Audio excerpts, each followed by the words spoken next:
Rien qu'à voir même les noms de cette tribu-là. En tout cas, lui, ça ne lui arrangeait pas. Mais supposez que si vous êtes de cette tribu-là et que vous avez amené votre dossier, je ne sais pas dans quel bureau, peut-être chercher du travail, peut-être chercher à vous inscrire, si c'est une école, si c'est l'université, on peut facilement déchirer votre dossier. Voilà pourquoi nous devons toujours prier. La prière doit toujours accompagner ce que nous on fait, voire même précéder tout ce qu'on fait. Sortir sans prier, c'est l'imprudence. Quand on dort, il y a des gens qui passent la nuit dehors en train de mettre des pièges partout. Ou que quand vous allez sortir le matin, vous puissiez tomber dans ce piège-là. Mais un homme prudent, celui qui précède la prière, il va rester à l'abri. Il sera protégé parce qu'il avait au moins prié avant de sortir. Un jour là, je disais à quelqu'un que tout ce qu'on va en marché, ça passe nuit seulement là-bas dehors. Donc, il suffit de couvrir des sacs là-dessus, de protéger, et puis les gens s'en vont. Donc, tout passe nuit dehors. Tout ce qu'on mange, tout ce qu'on achète au marché. Et la personne là avait eu peur. Elle avait dit, ah, tu as réveillé ma conscience. Je ne savais pas. Moi, j'ai dit, tous les légumes que vous aimez ici, ça passe nuit dehors. C'est facile d'ensorceler ça. C'est facile d'envoûter cela. Donc, il faut toujours prier. Même avant d'aller au marché, même avant de cuisiner, de manger quoi que ce soit, il faut toujours prier. C'est ça même l'importance de la prière. Alors, ça fait longtemps, vous avez déjà souffert. Vous avez donné des requêtes auxquelles il n'y a pas de réponse. Vous attendez toujours. Et vous attendez dans quelle position? Peut-être dans le relâchement. Le diable combat toujours la prière. Lorsque vous levez dans la prière, lui aussi se lève pour vous combattre. Comme Daniel, qui avait commencé les 21 jours. Et dès les premiers jours, Dieu était favorable. La réponse était en train de venir. Mais il y avait des rois de Perse pour bloquer cette réponse-là.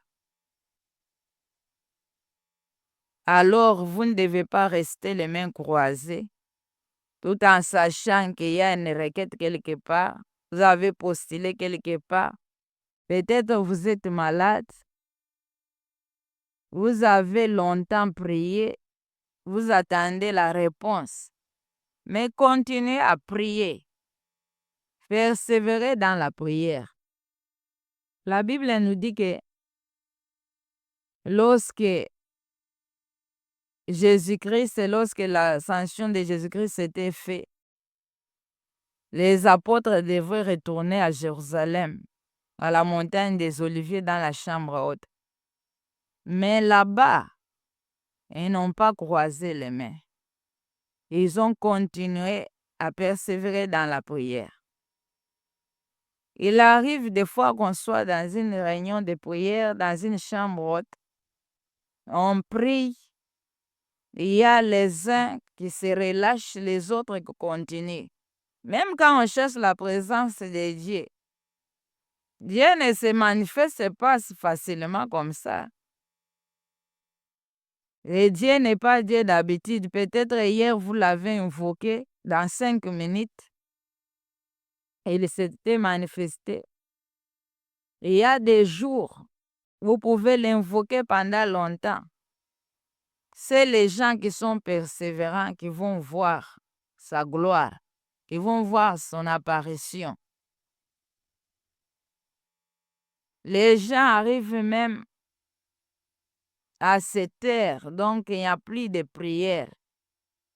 Mais ceux-là qui sont violents, qui persévèrent, qui vont voir sa main, qui vont voir Dieu se manifester. Il faut toujours prier. Les oppositions, il y en aura toujours. Les combats, il y en aura toujours. Mais il faut toujours persévérer dans la prière. Dans ce monde, on ne va pas obtenir des choses comme ça sans prière. Peut-être vous avez eu facilement votre bac. Vous avez eu facilement votre diplôme d'État sans prier. Mais il y a les gens pour avoir cela, il faut seulement prier. Je connais quelqu'un qui avait fait sa licence seulement en terminale, seulement en 6e des humanités. Il a fait 6 ans là-bas. Il devrait déjà avoir même le master, mais il ne faisait que redoubler. Il échoue, il reprend pendant 6 ans, mais en train de prier. Et c'était un serviteur de Dieu, jusqu'à ce que Dieu lui avait donné la victoire. Dans ce monde, il y a des choses terribles. Il y a des gens qui prient même tout en étant malades. Il a des douleurs, pas n'importe quelle douleur, des douleurs même d'un cancer. Mais il ne fait que prier. Il ne fait que crier jusqu'à ce que Dieu va le guérir. Il y a même des innocents qui prient, qui crient dans des prisons. Il y a même des coupables qui crient dans les prisons pour que Dieu puisse intervenir. Un jour, on était étonnés. On passe à côté d'une prison, mais il y a des gens qui prient plus que même les chrétiens qui sont en dehors de la prison. À l'hôpital, il y a des gens qui prient plus que même les chrétiens qui sont en dehors de l'hôpital. Il y a quelqu'un qui avait contracté une maladie contagieuse. Alors, il n'y avait pas de diagnostic parce que c'était dans un village. Et il ne faisait que prier. Et il ne faisait que crier à Dieu pour que Dieu puisse le guérir. Et il était mort seulement comme ça, en train de prier, la sueur sur tout le corps. Vous voyez la maladie là comme la varicelle. Et tandis que tout le corps, il y avait des vésicules partout. C'est comme s'il était brûlé sur tout le corps. Et il criait. Et il est mort seulement, comme ça. Alors le Seigneur Jésus-Christ dit qu'il faut toujours prier, il faut toujours persévérer. Si la veuve là a été exaucée, est-ce que lui vraiment ne donnera pas la réponse à nos problèmes, ne donnera pas la solution à nos problèmes si on prie avec persévérance, sans se relâcher? Il y a cet homme d'Élie, on va voir ça. Parce que Dieu nous a dit de parler un peu des caractéristiques de la prière. Donc, la prière là, le premier point, la prière doit primer. C'est-à-dire la prière doit dominer dans ta vie. Si tu vois que il n'y a plus de vie de prière,